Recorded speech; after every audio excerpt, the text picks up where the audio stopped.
दशपल्ला block परिसर में दो धरने बीजेटी और बीजेपी आमने सामने। उड़ीसा के नयागढ़ जिले के दशपल्ला ब्लॉक कार्यालय परिसर में आज एक साथ दो अलग अलग धरने देखने को मिले। एक और ब्लॉक अध्यक्ष के नेतृत्व में जनप्रतिनिधियों ने बीडीओ के खिलाफ गंभीर आरोप लगाते हुए धरना दिया। वहीं दूसरी ओर बीजेपी ने पिछले 10 वर्षों में हुए कथित भ्रष्टाचार की विजिलेंस जांच की मांग को लेकर प्रदर्शन किया। कुछ महीने पहले ही दशपल्ला ब्लॉक में पदभार ग्रहण करने वाले बीडीओ शरद कुमार मलिक के खिलाफ दशपल्ला विधायक, पंचायत समिति अध्यक्ष सुनंदा साहू, जिला परिषद सदस्य, समिति सदस्य, सरपंच एवं अन्य जनप्रतिनिधि धरने पर बैठे। उनका आरोप है कि बीडीओ के कार्यभार संभालने के बाद से ब्लॉक के विकास कार्य ठप हो गए। उन्होंने आरोप लगाया कि नियमित समिति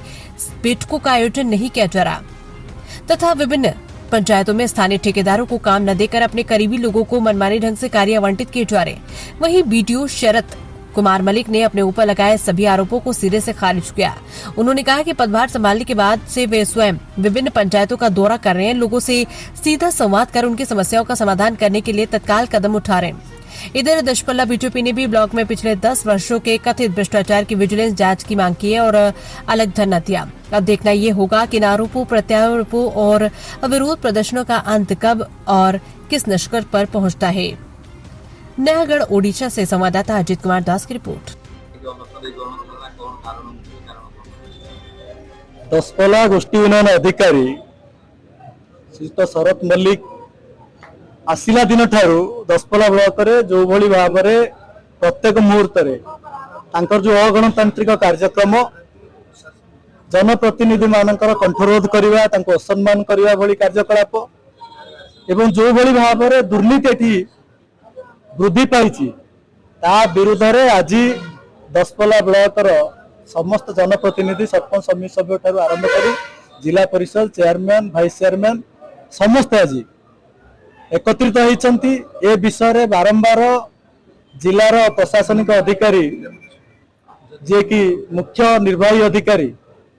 मुख्य उन्नयन अधिकारी तथा निर्वाही अधिकारी जिला परिषद तांकु भेट करवा, जिलापाल महोदय को भेट करवा, ग्रीवेंस रे बारंबार जनइबा एभली अनेक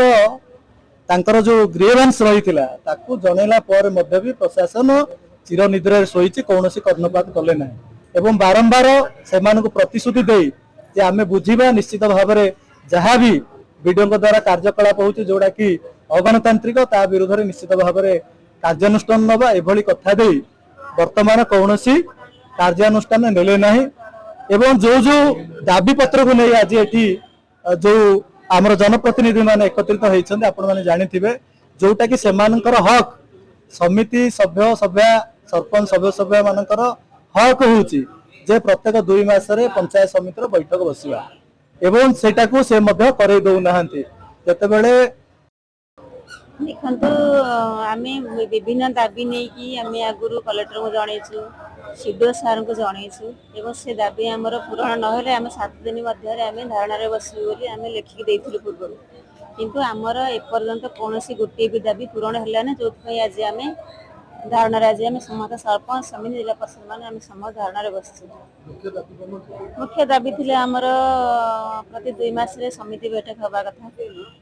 से बैठक 4 मास पर हेगलानी किंतु हमर बैठक आज पर्यंत डका जाउ नाही। आ द्वितीय दाबी थिले हमर जते बेले जे कोनोसी गां रे उन्नयनमूलक कार्य होउची सिटी से गां लोक को दिया जाउनी, बाहर लोक को पिसे आदाय करी वीडियो बाहर लोक को काम दोसन जोथरे कि जनप्रतिनिधि ऊपर प्रभाव पड़ुछि। तृतीय दाबी प्रति पंचायत 1% से पिसे आदाय करछन्ते एबो जन दुर्नीतिग्रस्त वीडियो आमे ब्लॉक रे अछंती जे कि मनमुखी शासन चलेछन, एक छत्रबार शासन चलेछन्ती, से कारी कथा सुनांदी, से को मोर केही किसी करि परियोनी, जा इच्छा मु करबी ए कथा से कहछन। मो संजय कुमार पटनायक, सरपंच सिमिरसाई ग्राम पंचायत ब्लॉक दशपल्ला जिला नयागढ़। देखो से जो नारा दे पंचायत समिति आगे आम समस्त सरपंच और समिति सभ्य नारा देचु एटा प्रकृत भित्तिहीन। आम भी अन्य सरपंच और समिति सभ्य मैंने आम बाहर रहीचु, एमाने किसी निर्दिष्ट दलर सरपंच और समिति सभ्य से नारा बसी बसी दशपल्ला बीडीओ कौन मन इच्छा काम कर संपूर्ण भित्तिहीन। आम जाना मध्य दशपल्ला बीडीओ जे दिन आसिले आगुरी जिते बीडीओ आसूले आम जाचु दशपल्ला ब्लॉक रे किसी उन्नयनमूलक काम होता, किंतु दशपल्ला ब्लॉक परिसर मध्य को गोटे साधारण नागरिक प्रवेश करने निषेध थिला। बर्तमान साधारण नागरिक ता निजर असुविधा निज गाँव असुविधा निज पंचायतर असुविधा नहीं जिते विडीओ पाखक आसूची विडीओ सांगे सांगे दशपल्लार प्रत्येक इंटर एरिया जो अच्छी से विडीओ ता बासी दिन जाए कि 2 दिन भितर जाए बहुत समस्या समाधान कर तार जयंत उदाहरण भी अच्छी किंतु आम जब परोक्ष कहवा विडीओ विरुद्ध में कहीं बसी आम देखा विगत 10 वर्ष मध्य दशपल्ला ब्लॉक जी कम अच्छी मुझे जन जनप्रतिनिधि हिसाब से कहबी विगत दिन में जो सब कम हो गोटे सरपंच हिसाब से कही मो पंचायत जो सब कम गुड़िक होती सरपंच हिसाब से मुझे जाने ना ब्लॉक जो कम जाए से कम गुड़िक बिल हो जाए से वीडियो मैंने बिल कर देते हैं बर्तमान जो वीडियो आसते निजे से कम गुड़िक तदंत कर उन्नयनमूलक कार्य तदंत कर जेहेतु से कार्य तदंत कर आग से 10 वर्ष भितर जो बिल करुले से सब सुविधा हो पारना तेणु वीडियो विरुद्ध यह एक कुचक्रांत कर आज आंदोलन को ओह्लाई विधायक कहते जे एई आंदोलन आज बीजेडी तरफ कराउची ब्लॉक कार्यालय परिसर रे। नमस्कार मैं हरिश्चंद्र जान जिला परिषद जोन नंबर 9 दशपल्ला ब्लॉक रो समस्या को लेकिन आम किसी दिन तले कलेक्टर को देखा करूँ पीडी को देखा करूँ एटी जो भली भाव में दुर्नीति चली अगणतांत्रिक कार्य चली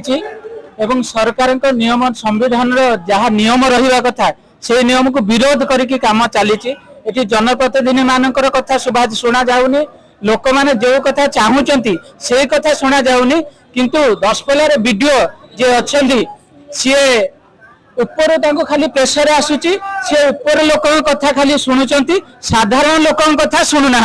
आम गाँव साधारण लोक कथा आज पूरा होनी से आज आम बसीचु जे साधारण लोक कथा कि शुभा मुझे गोटे प्रश्न पचार चाहूँगी आपण माध्यम वीडियो कहार सी आम पब्लिक चाकरिया ना कौ दलर चाकरिया ये जो भाव में से दलर मानसिकता नहीं काम करिसंती मते लगुच सी पार्टी जॉइन होगा दरकार से चाकरी छाड़ी सी जा पार्टी जॉइन हूँ कहीं सरकार चाकरी सरकार पैसा ने सरकार चाकरी करेंगे काम करेंगे दलीय कर्मकर्ता साधारण लोकटे वीडियो पाक जो आसूची से किसी काम ना वर्तमान आम दशपल्ला ब्लॉक रे 10 वर्ष है जो दुर्नीति उन्नयनमूलक काम स्ट्रीट लाइट एवं एलईडी आम विकास एसएफसी एवं 5T एवं खेल सामग्री विभिन्न प्रकार उन्नयनमूलक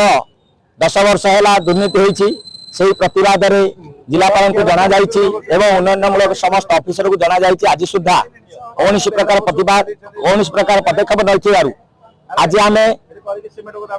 अनिर्दिष्ट काल आर भिजिलेंस तदंत आम दाबी करूँ तेणु यार तदंत हेले स्वच्छ शासन एवं दशपल्ला दुर्नीति मुक्त हो आम जनता बा जनसाधारण सचेतन नागरिक हिसाब से दशपल्ला आम दाबी करूँ एवं जो दिन पर्यंत यही दाबी पूरण आम आंदोलन धारणा रे शांतिपूर्ण धारणा करियो बोली आम सचेतन नागरिक आम दाबी करूँ। आगु जो आपण भी बाहर आंदोलन को भितर वीडियो को विरोध आंदोलन